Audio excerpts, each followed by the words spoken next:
Welcome to Turnips and Tornadoes. I'm Joanne. Dan is behind the camera for now. I'm out in the front at the side of our front flower bed. I have a few herbs tucked in, and I'm going to cut some basil this morning, and we're going to make a double batch of pesto. Let me get this cut and bring it into the house.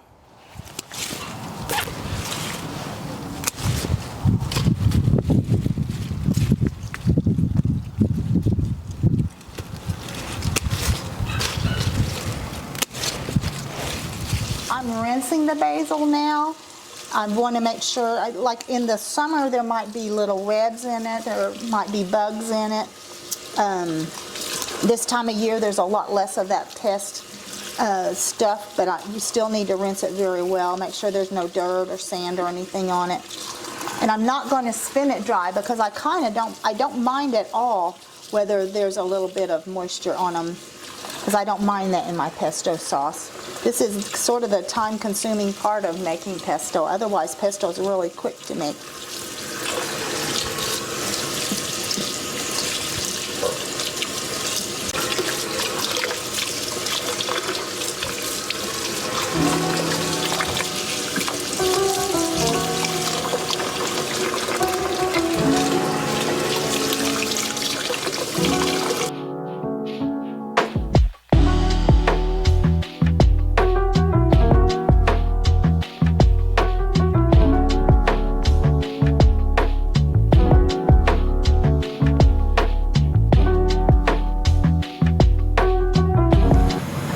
We've got the basil leaves rinsed and then pulled them off the stems.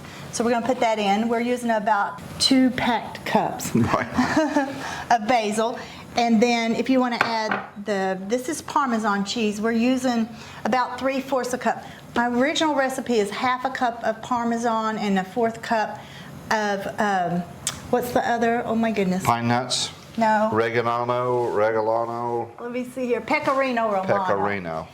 Pecorino Romano is a sheep's cheese, and it's a lot stronger. All I have is the Parmesan, and I get a really good Parmesan. I get the Parmigiano Reggiano, which is from Italy. It's very expensive, but it goes a long ways.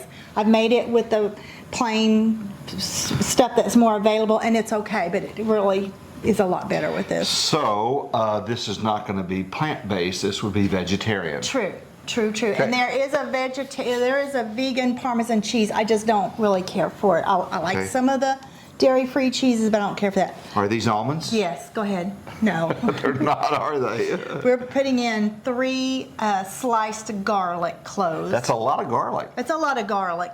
That's a lot of garlic. And I just put in about 1/2 cup of walnuts. We're using walnuts rather than pine nuts, or they call them pignoli. They're much cheaper and they're roasted. Okay. But I used them one time because I was out of pine nuts and I really liked them. 1/2 cup roasted walnuts. So you can use roasted pecans, you can use pine nuts. I'd rather use pine nuts in some. This is such a strong sauce that I feel like the taste of the pine nuts kind of get lost in it. So I'd rather use them in a dish where they kind of shine on their own. Put in the garlic now? Put the garlic in. Okay. So if you don't have a food processor, can you use a blender? You can use a blender. I tried it one time. I like it better in the food processor. It got kind of more frothy, lighter. Okay. But it would be fine. If I didn't have food processor, I would definitely make it in a blender. Well, salt and pepper. Yeah. And just be careful on the salt. You can always add more later. You can even add it after you've put it on your dish because the Parmesan is super, super salty. Good tip. Okay, I'm going to go ahead and hit this. Okay. And we're going to let it go for a while, and then we're going to start drizzling in the olive oil. Very good. How much olive oil is this? We're doing a little less than 1/2 cup. A little less than 1/2 cup. You can go up to a cup. Yeah, it's a lot, but this looks like very little. It's very deceiving. This would make enough for 2 pizza sauces for us and a pretty big pasta dish. Wow. So you don't put a whole lot. Okay, let me check it. I'm going to kind of... So when do we go with the olive oil? Should I pour that in there? Yeah, in just a minute. Let me get this back on. Very good. Okay, now just drizzle it in. I've got the little holder off, the little cover. Okay. Slowly. So So this could be gluten-free if you made pesto pasta, if you change the noodles, right? Yes, yes, The yeah, pasta. this is gluten-free. So you can do it either way. Yes, absolutely. If you Absolutely. had somebody in your family that was gluten-free, they could get Yeah. the gluten-free pasta. If not, Yeah. use the regular Yeah. type of And they pasta. have a lot better gluten-free pasta than they used to have. Okay. It used to be not very good, but it's better now. Okay, so as you can see, it's mostly the washing of the leaves. Yeah, that's the And the time-consuming part. picking of the leaves. Yeah. After that, it's very quick. And that bowl full, would that be expensive if you bought it at the store? It's pretty high. You can get it where it's not really expensive, but I don't think it's very good either. Okay. And it's been canned. The one, maybe they have it fresh somewhere. I haven't seen that. It's canned in a bottle, so it's definitely not the same thing.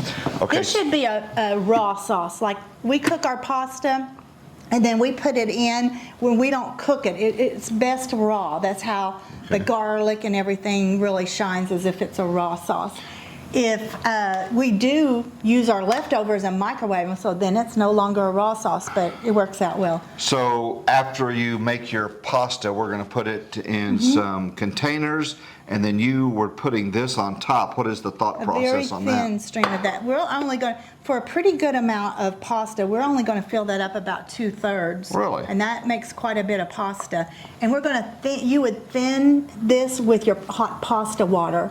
That helps, because this is very strong. And then I'm going to make a couple of these for pizza, so we can have. I like red pesto sauce, pizza. and she likes pesto sauce, and so it works out good. Yeah, we usually do half and half on a pizza, on a homemade Is that pizza. enough, or you want more in A there? little more. Let me move this. I'll make it a lot I haven't easier. made too much of a mess Yeah. yet. So I think it's something you can do with kids pretty easily. Yeah. They might enjoy this. Yeah, it's pretty safe. Because, you know, this blade is very dangerous. I wouldn't let them mess with it. I never put this in the dishwater, the blade, because if you forget it's in there and then you go in to grab it, trust me, you will get cut. Yeah, perfect. And we're probably going to end up with 2 of those, I'm guessing. So what happens after we get all this done? Are we So- you're gonna make lunch, and then Yeah, we're we'll gonna make us lunch. see what it looks like? Yeah, we'll do that and we'll sit down and Pesto pasta with you had a little extra something maybe something some that you put in there. bruschetta on the side. Ooh, hello. Because we have some homegrown tomatoes that need to very be good. used up. We are ready for lunch. It's been a long morning. We worked in the garden, walked the dog, we ended up making 3 batches of pesto. Apparently, the camera guy on one of the I wasn't takes. telling them. Oh, you weren't. Thank you. But we made more than what we thought we would make. Now, this looks a little bit different. You cook pasta. What type Yes, I of? cooked you a rigatoni pasta. Okay. And then I cooked myself a gluten-free penne pasta. Added some thawed green peas from the freezer. And then we put our pesto sauce on it. And then we made a bruschetta. Then Yeah. toasted some bread. Yeah, So we're going to have that on the side. So that's what's for So lunch. it's time for lunch. We want to say thank you for watching. Appreciate that. And again, want your tips and suggestions. Always very helpful for us. Yes. Questions as well on YouTube. And you don't have to subscribe to YouTube to watch these episodes, but our hope is you will. That'll expand our view and now the people that will see this as well. You ready to eat? I am so ready. Thank you. All right, guys. Thanks for watching. We'll see you later. Take care.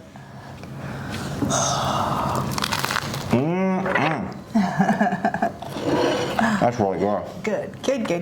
Go ahead.